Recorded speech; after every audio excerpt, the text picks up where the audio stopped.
they say. Hi, I'm Mike Miller. Hope you're having a great day. Thanks so much for watching. My guest today has a background in Irish and Scottish music, and I'm honored to have Edward Macke here today. Edward, appreciate you coming down. Thank you. Thanks for having me down here. I've enjoyed hearing you play and sing down at Audacity. Yeah. That's a pretty nice place. Yeah, it's great.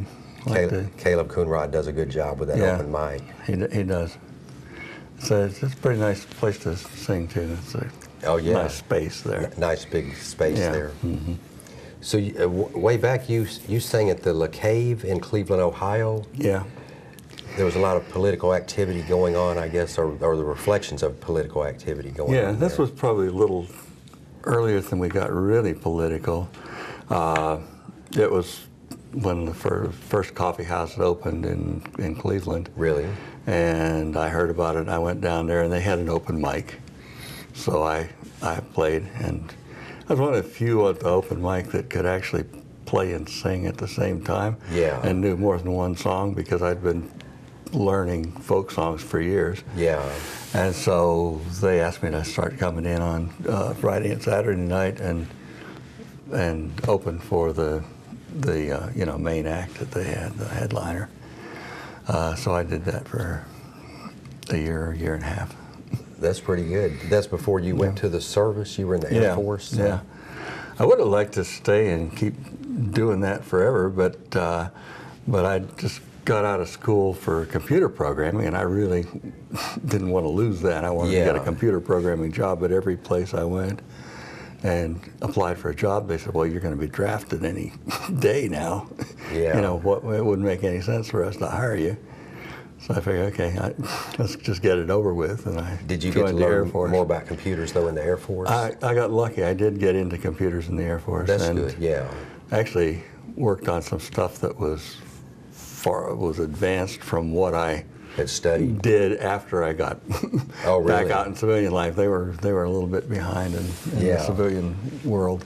Yeah, you had aptitude for that, yeah. Yeah. You performed at the Scarborough Fair. Yes, I did. 83 through 95? Yeah, I was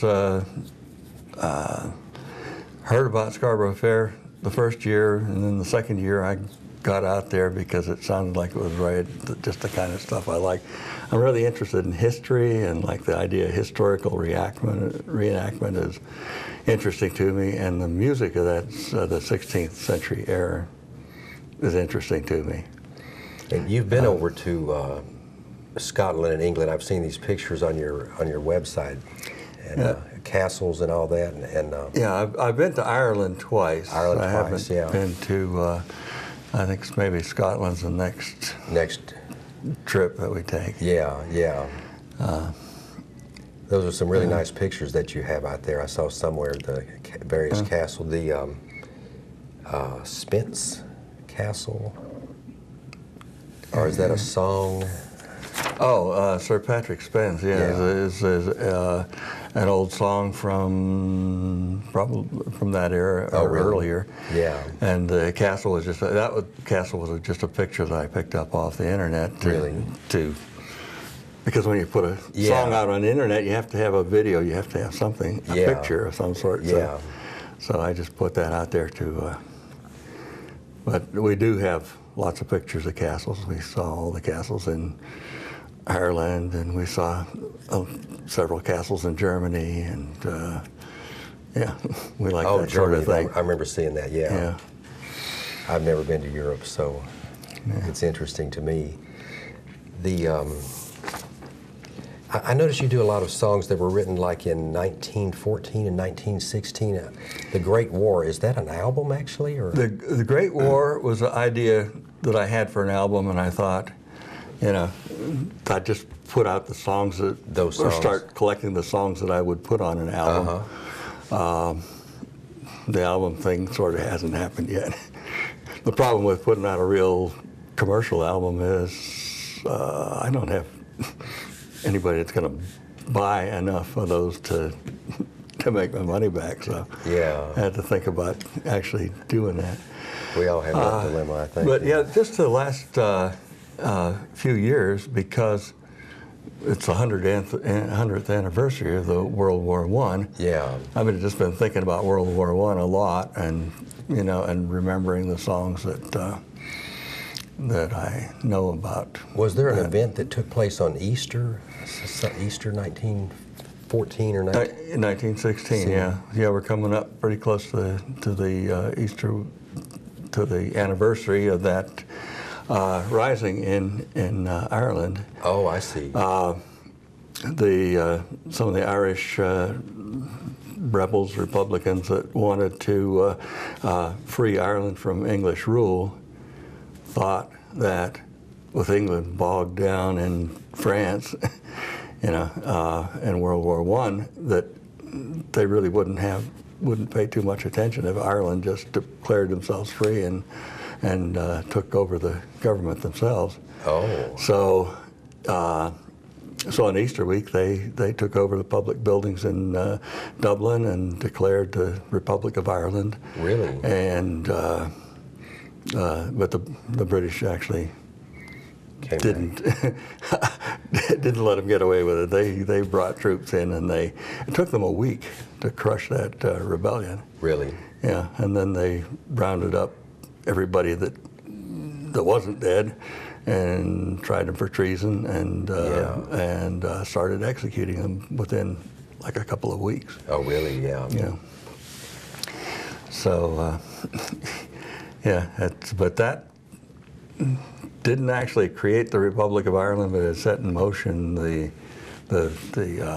series of events. That led to the Republic of Ireland getting free from British rule.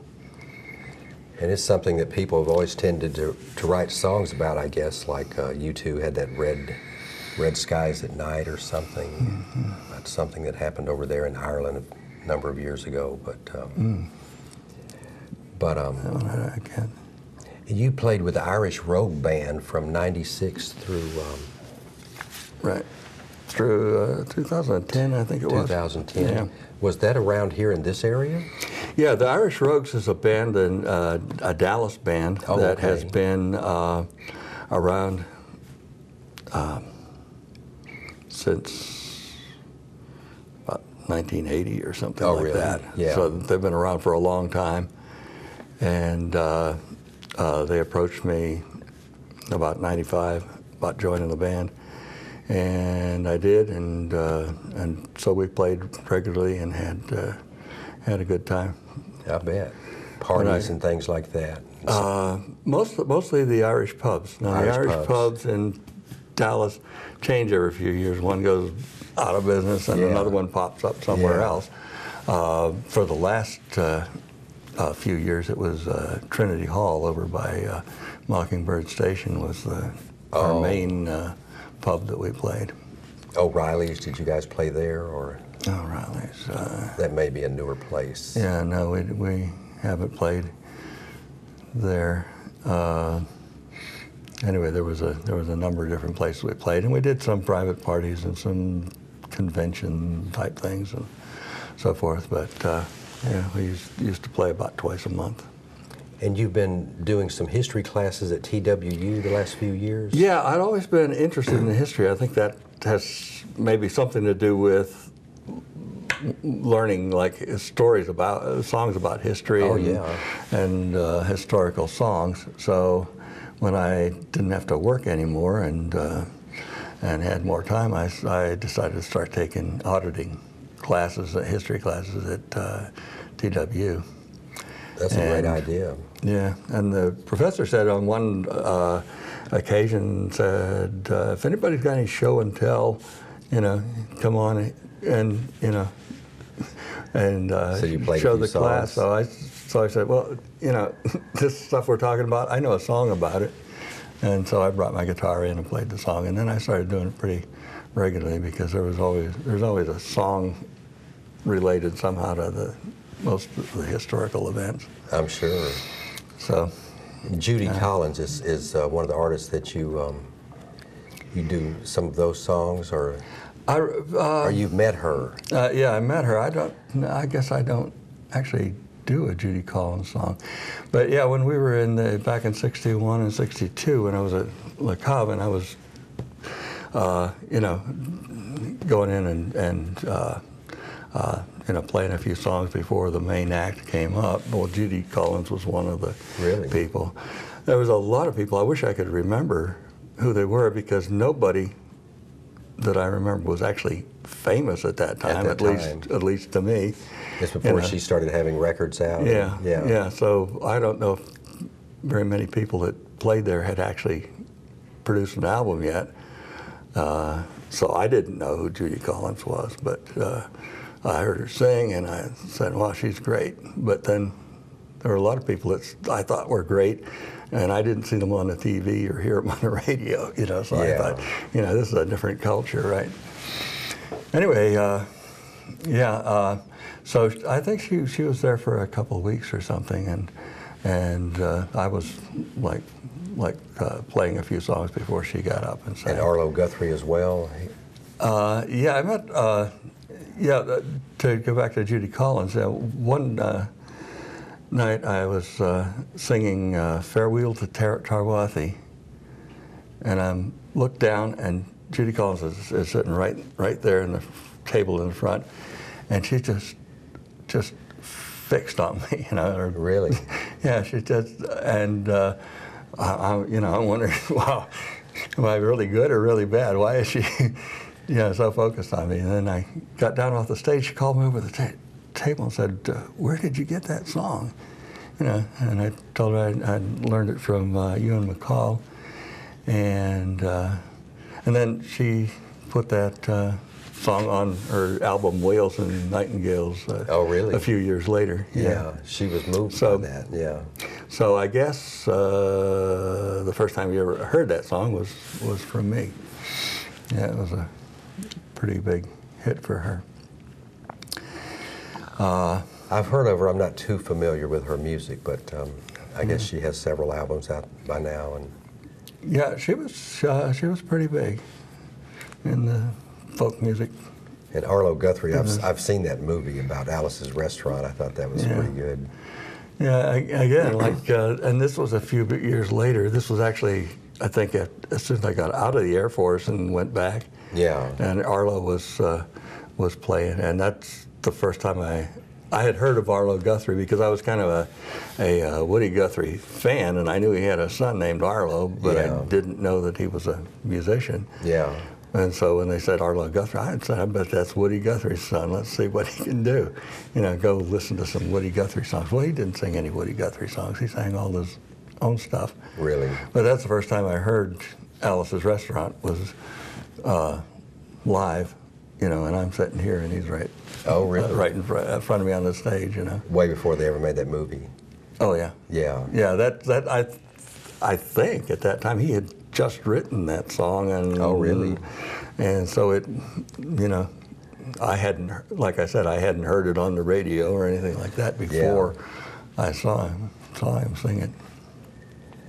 Well, you've had an interesting life with, and Copper Kettle, that's a song name? Yeah. Okay. Yeah. I enjoyed those videos with you and the flute player. Yeah, that's my son, Jake. Your son, yeah. Y'all sound really good. Thank you. I hope you'll keep making some more videos like that as time goes on. My son's working on his BSN nursing degree in Albuquerque. Oh, really? So I rarely get to see him anymore. But and we really enjoyed playing music together. I'm sure. And your daughter sings? Yeah, Julia has a wonderful singing voice. She doesn't play an instrument. I've heard her sing with you down there. Yeah, and my youngest daughter, Molly, she plays the guitar and sings. And really? She plays the clarinet and the fiddle. And, oh, is that right? Yeah, it was interesting with the guitar because you know, there was always guitars laying all over the house all the time, and I was playing it all the time, and she never showed a bit of interest. She went away to college. The first trip home, she said, "Dad, can I borrow a guitar?" It seemed like there was some guy back at the college was teaching her to play the guitar. And, that's good. And the next time she came back, she was playing and singing at the same time. That's great. You know, I know that was a good doing feeling. popular songs, and so yeah, that was kind of neat. So I'm probably going to bring her to an open mic sometime. That'd be good. When she's home, of course, she's up in OU. Oh, really? Yeah. Yeah, right now. Well, Edward, I appreciate you coming down, and I'm going to get out of the way and let you play some songs for us. And you guys stay tuned to check out Edward playing some Irish music. And thank you so much for watching. Have a great day. One of the people I met at the La Cave was Phil Oakes, and he used to write anti-war songs and protest songs of various types. One of his songs that I particularly liked was the Draft Dodgers Rag. I'm just a typical American boy from a typical American town. I believe in God and Senator Dodd and keeping old Castro down. When it came my time to serve, well, I knew better dead than red. But when I got to the draft board, this is what I said. Sarge, I'm only 18, I got a ruptured spleen, I always carry a purse. I got eyes like a bat, my feet are flat, and my asthma's getting worse. Sarge, think of my career, my sweetheart dear, my poor old invalid aunt. Sarge, I ain't no fool, I'm going to school, and I'm working in a defense plant. I got a dislocated disc, got a racked up back, I'm allergic to flowers and bugs. When a bombshell hits, I get epileptic fits, and I'm addicted to 1,000 drugs. I got the weakness woes, I can't touch my toes, I can barely reach my knees. If the enemy got close to me, well, I would probably sneeze. Sarge, I'm only 18, I got a ruptured spleen, I always carry a purse. I got eyes like a bat, my feet are flat, and the asthma's getting worse. Sarge, think of my career, my sweetheart dear, my poor old invalid aunt. Sarge, ain't no fool, I'm going to school, and I'm working in a defense plant. I hate Chow and Lie, well, I wish he'd die, but there's something you got to see. Someone's got to go over there, but that someone isn't me. Sarge, I wish you well, give him hell, well, kill me 1,000 or so. And if you ever have a war without blood and gore, well, I'll be the first to go. Here's a song about the wedding of Grace Gifford and Joseph Plunkett. They were planning to be married on Easter week, 1916, and the uprising interfered with that, and they had to postpone their wedding. Well, Joseph Plunkett was arrested during that uprising, sentenced to death for treason, but they allowed the wedding to go on in the prison the night before Joseph was shot. Grace Gifford never remarried. She died in 1955. Joseph Plunkett died in May of 1916. As we gather in the chapel here in old Kilmainham jail, I think about these last few weeks. Will they say we failed? From our school days they have taught us we should yearn for liberty. All I want in this dark place is to have you here with me. Grace, hold me in your arms and let this moment linger. They'll take me out at dawn and I will die. With all my love I'll place this wedding ring upon your finger. There won't be time to share our love, for we must say goodbye. I know it's hard for you, my love, to ever understand the love I bear for these brave men, the love for my dear land. when Patrick called me to his side down at the GPO, I had to leave my own sick bed. To him I had to go. Grace, hold me in your arms and let this moment linger. They'll take me out at dawn and I will die. With all my love I'll place this wedding ring upon your finger. There won't be time to share our love, for we must say goodbye. As the dawn is breaking, my heart is breaking too. As I walk out on this May morn, my thoughts will be of you. I wrote some words upon the wall so everyone would know I loved so much that I could see his blood upon the rose. Grace, hold me in your arms and let this moment linger. They'll take me out at dawn and I will die. With all my love I'll place this wedding ring upon your finger. There won't be time to share our love, for we must say goodbye.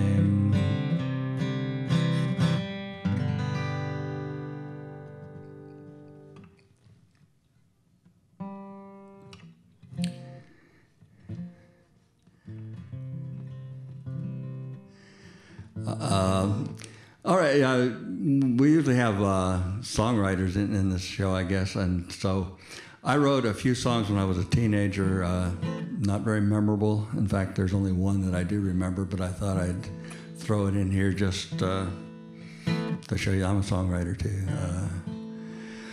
I wrote this song the very day that I got expelled from high school. Come around, people, and listen to me. I'll tell you of the sad history of a bold, bad man we can't have around. He smoked a cigarette on the schoolyard ground. Half an hour before school began, he smoked a cigarette and the teacher run him in. Says, here we have a bold, bad man. Well, I caught him outside with a smoke in his hand.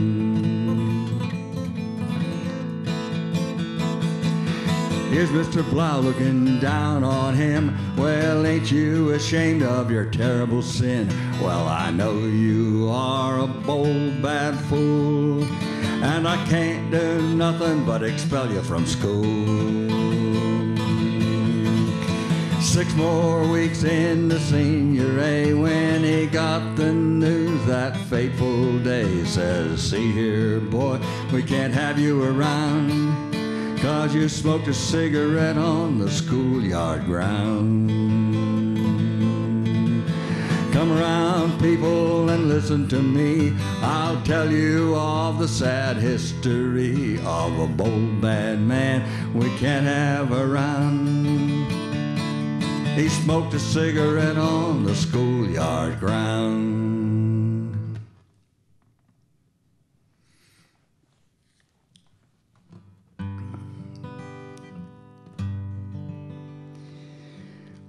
Another historical song that I've sung for the history class is from World War II, and it was the troops in Italy felt that they weren't respected enough for the effort that they put in when all the accolades were going to the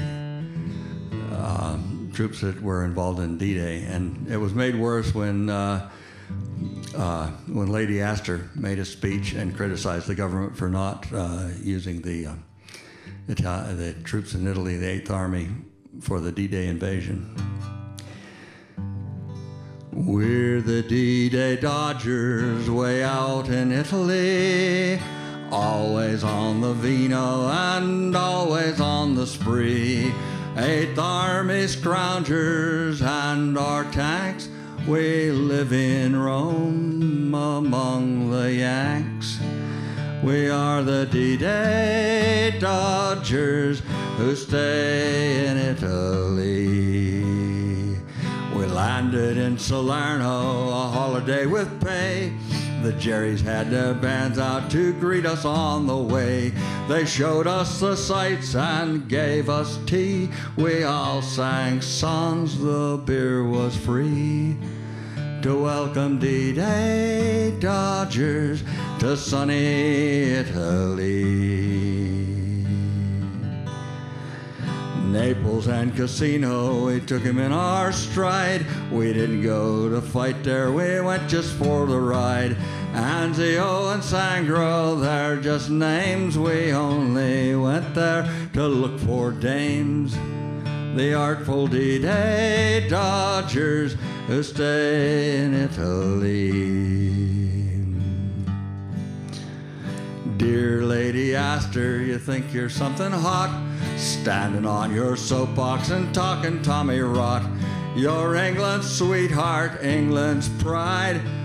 We think you're bounced to bleeding wide. We are the D-Day Dodgers who's in Italy. Look about the mountains in the mud and rain. You'll see scattered crosses, there's some that bear no name. Heartbreak and toil and suffering gone, the boys beneath slumber on. They are the D-Day Dodgers who stay in Italy.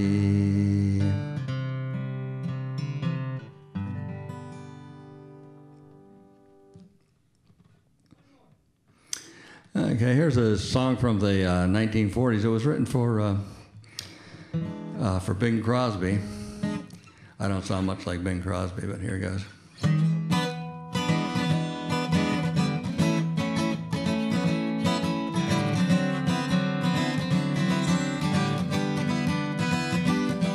Would you like to swing on a star, carry moonbeams home in a jar, be better off than you are? Would you rather be a mule? A mule is an animal with long funny ears. It kicks up at everything he hears. Well, his back is strong, but his mind is weak. He's just plain stupid with a stubborn streak. Well, now if you don't want to go to school, you may grow up to be a mule. Or would you like to swing on a star, carry moonbeams home in a jar, be better off than you are? Would you rather be a pig? A pig is an animal with dirt on his face. His shoes are a terrible disgrace.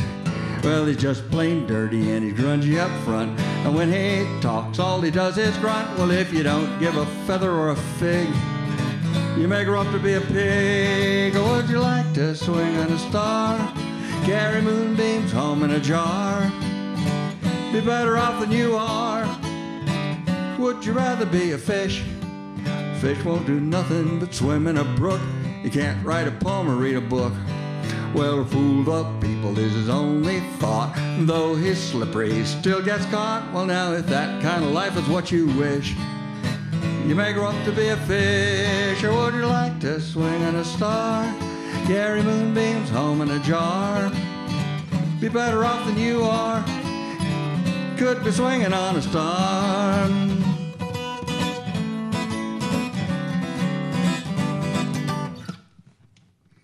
Thank you.